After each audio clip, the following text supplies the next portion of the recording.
আসসালামু আলাইকুম। কেমন আছেন আপনারা? আশা করি ভালো আছেন। আবারও একটি গল্প নিয়ে আসলাম।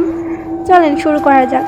সত্যি ঘটেছে কিনা জানি না, কিন্তু এই গল্পটা মানুষ বিশ্বাস করুক বা না করুক, আমি কখনো ভুলতে পারি না। ঘটনাটা 2023 সালের অক্টোবর মাসের। আমি তখন গাজীপুরের নতুন একটা বাসে উঠেছিলাম চাকরির জন্য। ঢাকা থেকে প্রতিদিন যাতায়াত করতে কষ্ট হচ্ছিল, তাই বাসা বদল করে অফিসের কাছাকাছি গাজীপুরে একটা ছোট্ট বাড়িতে উঠলাম। দোতলা বাড়ি, আমি ছিলাম নিচতলায়। বাসাটা খুবই সাধারণ, 2 রুম, একটা রান্নাঘর আর সামনে ছোট্ট বারান্দা। কিন্তু একটা অদ্ভুত জিনিস ছিল, বারান্দা থেকে সামনের ফাঁকা জায়গাটা দেখা যেত, যেখানে অনেক পুরনো একটা বট গাছ ছিল। বাড়ির মালিক বলেছিল ওখানে আগে নাকি কবর ছিল, পরে মাটি সমান করে এই বাড়ি করা হয়েছে। তবে ভয় পাওয়ার কিছু নেই, আমি এসব কথায় তেমন পাত্তা দিই না।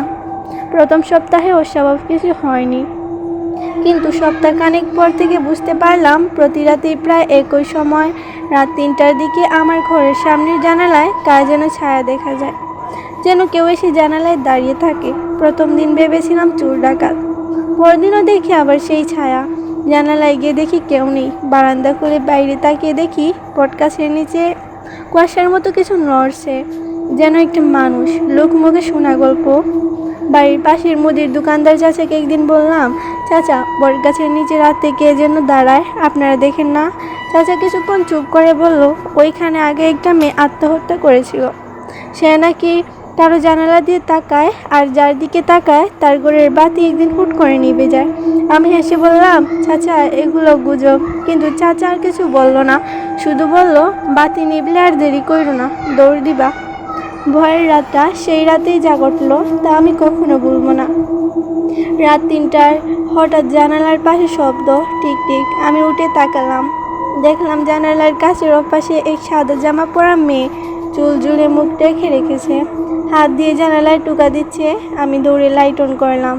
লাইট জ্বলেনি, পুরো বাসায় বিদ্যুৎ আছে, শুধু আমার রুমে বাতি নেই। হঠাৎ নিভে গেল। আমি জানালার পর্দা টেনে তাকালাম, মেয়েটার মুখ নেই, শুধু ফাঁকা দুটো চোখ, কালো।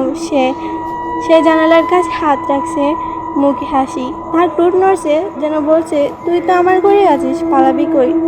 শেষ বাঁচা। আমি দৌড়ে বাড়ির বাইরে গেলাম। বাইরে গিয়ে দেখি বটগাছের নিচে সেই মেয়ে দাঁড়িয়ে হাসছে, কুয়াশা ঘুরপাক খাচ্ছে তার পাশে। তারপর হঠাৎ সে অদৃশ্য হয়ে গেল। সকাল হলে বাড়িওয়ালাকে বললাম আমি আর থাকবো না এখানে। তিনি কিছু বললেন না, শুধু বললেন, আগের এক ভাড়াটি এমনটা দেখে পালিয়ে গেছিল। চলবে, আপনি কি জানতে চান সেই মেয়েটাকে কেন জানালা ধরে দাঁড়িয়ে থাকে, আর আমি কি পরবর্তীতে কী করেছিলাম? তাহলে কমেন্ট করুন, দ্বিতীয় পর্ব চাই এবং একটি লাইকও করে দেবেন। ধন্যবাদ ভিডিওটি দেখার জন্য।